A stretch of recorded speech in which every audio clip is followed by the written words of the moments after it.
Hello guys, welcome back to my channel Edu Conference. So I hope you're liking my content and collection of data part 2 I'm going to start. And अगर आपने part 1 इसका अभी तक नहीं देखा है तो पहले फर्स्ट पार्ट जाके देखो. I'll leave the link in the description box and then come here. So सबसे पहले census method. Census method is like कि हम ना पॉपुलेशन का हर आइटम, यूनिवर्स का हर आइटम काउंट करते हैं और हर चीज़ को ऑब्जर्व करते हैं. ठीक है. इसके मेरिट्स देखें तो मेरिट्स है इंटेंसिव स्टडी ऑफ पॉपुलेशन. मतलब कि हम पॉपुलेशन को बहुत डिटेल में स्टडी करते हैं. High degree of accuracy and reliability. Accuracy बहुत ज़्यादा होती है क्योंकि हम हर सिंगल पार्ट को स्टडी करते हैं. इसके बाद है third, suitable when population is not homogeneous. और ये सूटेबल तभी है जब पॉपुलेशन होमोजीनियस नहीं है. मतलब कि अगर हमारे पास सेम टाइप ऑफ पॉपुलेशन है तो हम सेंसस मेथड पे जाएंगे क्यों, हम एग्जांपल लेके उससे चीज़ें देख लेंगे. But census method is basically हमारे पास जो चीज़ें हैं वो होमोजीनियस नहीं है. अब डीमेरिट्स. सबसे पहला डीमेरिट है बहुत कॉस्टली है क्योंकि पॉपुलेशन का हर पार्ट काउंट करना इज़ वेरी मच कॉस्टली. इसके बाद है लार्ज मैन पावर. बहुत सारे लोग हमें इस चीज़ के लिए अपॉइंट करने पड़ेंगे कि हमें हर चीज़ देखनी पड़ेगी कि ऐसे चीज़ें मैनेज हो रही हैं, क्योंकि एक इंसान जाके ऑल ओवर इंडिया तो ये सब नहीं कर सकता. तो हमें बहुत ज़्यादा लोग इसके लिए इंगेज करने पड़ेंगे. Not suitable for large investigation. अगर हमें बहुत ज़्यादा इन्वेस्टिगेट करना है तो इसके लिए सूटेबल नहीं है. अब जैसे मतलब 5 ईयर्स में एक बार या 10 ईयर्स में एक बार सेंसस होता ही है इंडिया के अंदर. तो उसमें क्या होता है कि जो स्कूल के टीचर्स हैं या गवर्नमेंट ऑफिसर्स हैं उनको अपॉइंट किया जाता है कि तुम भाई घर घर जाओ और पता लगाओ कि कहाँ पे कौन रह रहा है कौन नहीं. तो वही चीज़ें हैं कि ये बहुत कॉस्टली है, इसीलिए गवर्नमेंट हर साल तो करा नहीं सकती है, एक टाइम पीरियड के बाद ही कराती है. इसीलिए मेथड थोड़ा कॉस्टली भी हो जाता है और बहुत टाइम कंज्यूमिंग होता है. मतलब इतना टाइम लगता है इन चीज़ों में कि हम खुद ही ऐसा लगता है इसमें इतने में तो हम खुद ही एस्टिमेशन कर लेंगे. तो यही ख़त्म होता है census method. Now let's move on to next, that is sampling method. Sampling method क्या है कि हम ना एक रैंडम सैम्पल उठाते हैं एंड उस टाइम पे क्या होता है जब रैंडम सैम्पल उठाते हैं तो इसमें क्या करेंगे, हम सारी चीज़ें देखेंगे और एक रैंडम सैम्पल को ही देख के उससे कंक्लूजन निकालेंगे. ठीक है. अब इसके अगर मेरिट्स की बात करूँ तो मेरिट्स है इकोनॉमिकल. इकोनॉमिकल मतलब ज़्यादा पैसे नहीं लगते जितने सेंसस मेथड में लगते हैं, उससे कम पैसा ही लगेगा क्योंकि हम एक सैम्पल का इन्वेस्टिगेशन कर रहे हैं. इसके बाद है टाइम सेविंग.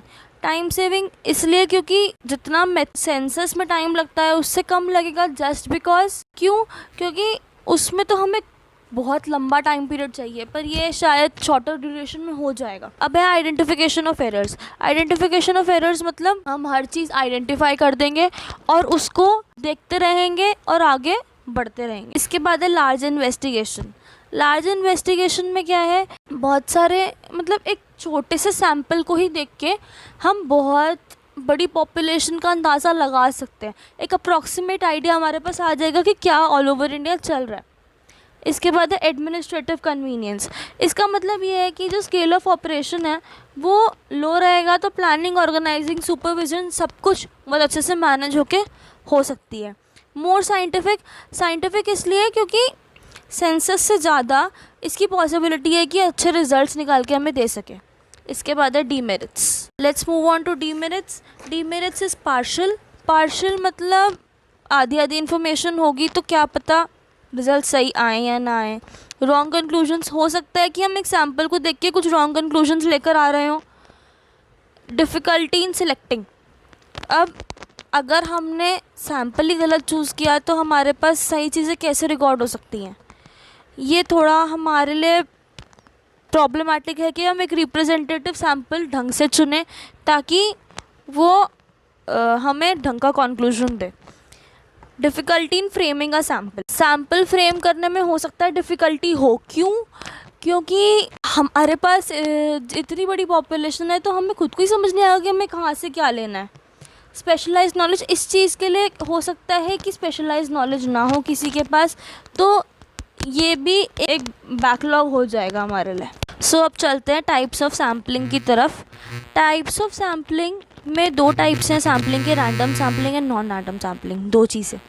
ठीक है. अब जो रैंडम सैम्पलिंग है वो क्या है, हमारे पास ना हर मेथड के पास चांस होता है कि वो सिलेक्ट हो सकता है और हम एज अ सैम्पल उसे चूज़ कर सकते हैं. जैसे कि अगर मैं बताऊँ, इसे हम प्रोबेबिलिटी सैम्पल भी बोलते हैं।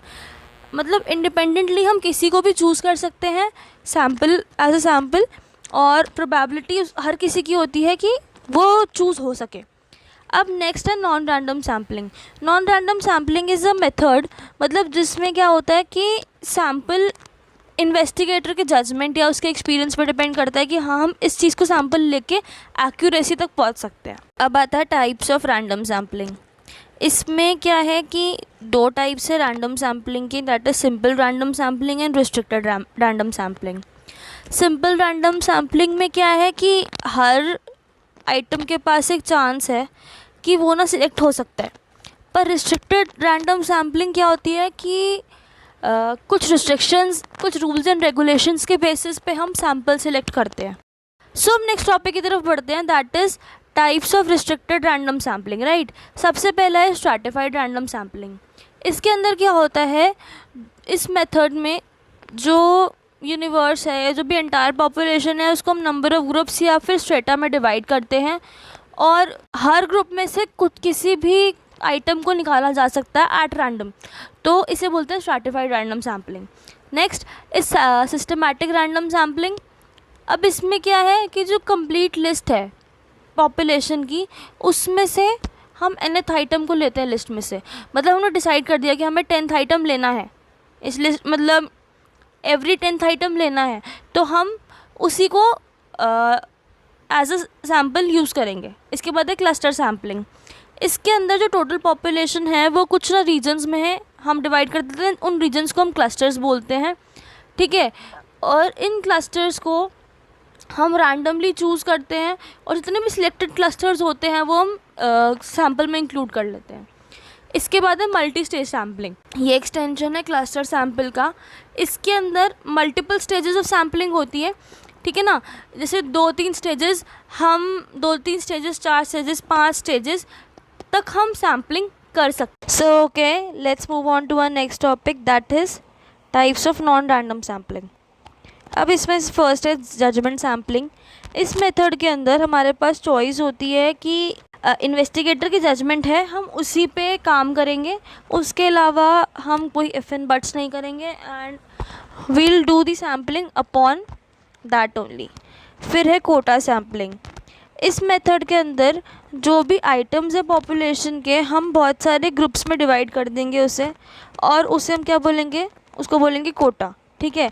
अब उस ग्रुप में से, उस कोटा में से हम कुछ कुछ आइटम्स को सिलेक्ट करेंगे और उसे एज अ सैम्पल यूज़ करेंगे, और वो डिपेंड करेगा कि जो भी जजमेंट होएगी इन्वेस्टिगेटर की उसके ऊपर। फिर नेक्स्ट है convenience sampling.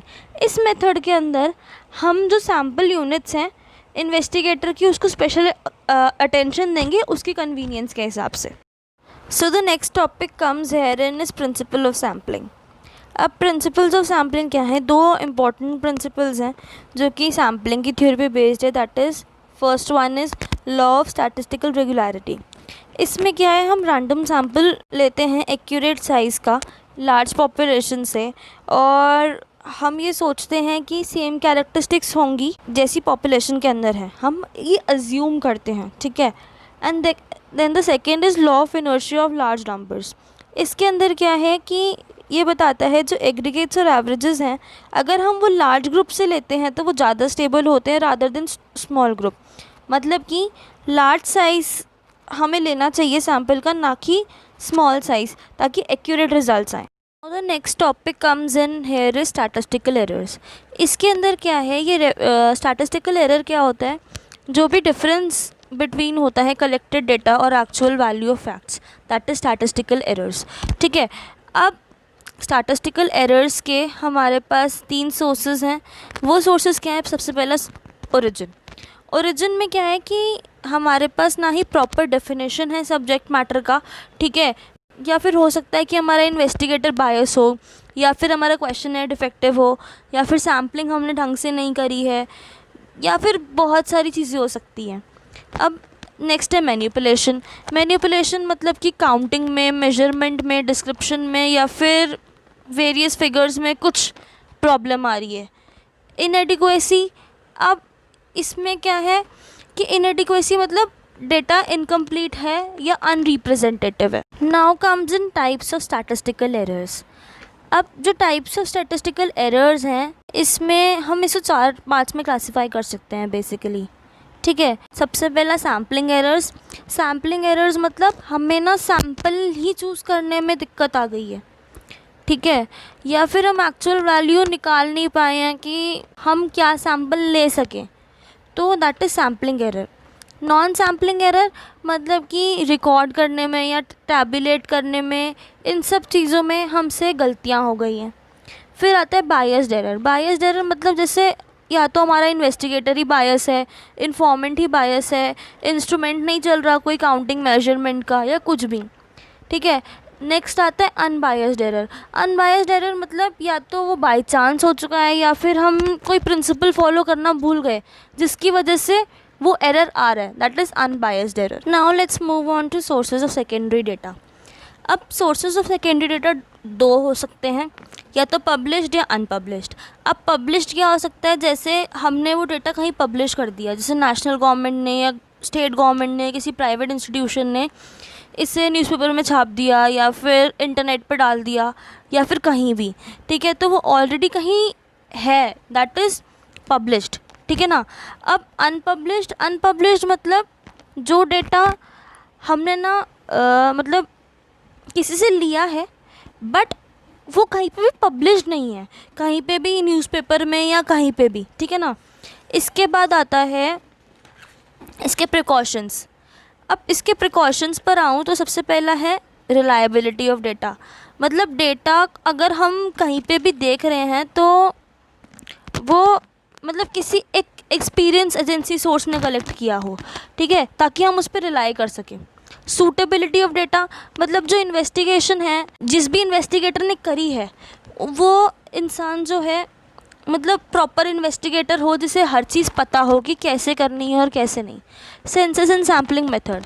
Census and sampling method में हमें राइट मेथड चूज़ करना है कि हमें कौन सा मेथड लेना चाहिए, सेंसस या सैम्पलिंग। अगर होमोजीनियस नहीं है हमारी चीज़ें तो हमें क्या लेना होगा, सेंसस। और अगर चीज़ें होमोजीनियस हैं, हमें पता है कि एक सैम्पल से भी काम चल जाएगा, तो हम सैम्पलिंग मेथड यूज़ कर सकते हैं। फिर है एडिक्वेसी एंड एक्यूरेसी। एडिक्वेसी मतलब डेटा बहुत एक्यूरेट होना चाहिए, ठीक है, बिल्कुल भी ये नहीं हो कि चीज़ें बायस हो या प्रिजुडाइज हो या कुछ भी। और एक्यूरेट होना चाहिए मतलब जो भी इन्वेस्टिगेटर उसे कलेक्ट कर रहा है वो इस चीज़ के लिए सूटेबल हो कि वो एक्यूरेट डेटा कलेक्ट कर सकता है। सो आई होप आपको कलेक्शन ऑफ डेटा समझ में आया हो। अगर आपकी कोई भी क्वेरीज हैं then you can write down in the comment section below. I will be happy to help you all. And for the what topic you want to see next, just write me down any chapter, any topic, I will be happy to help you. So see you in the next video. Bye guys.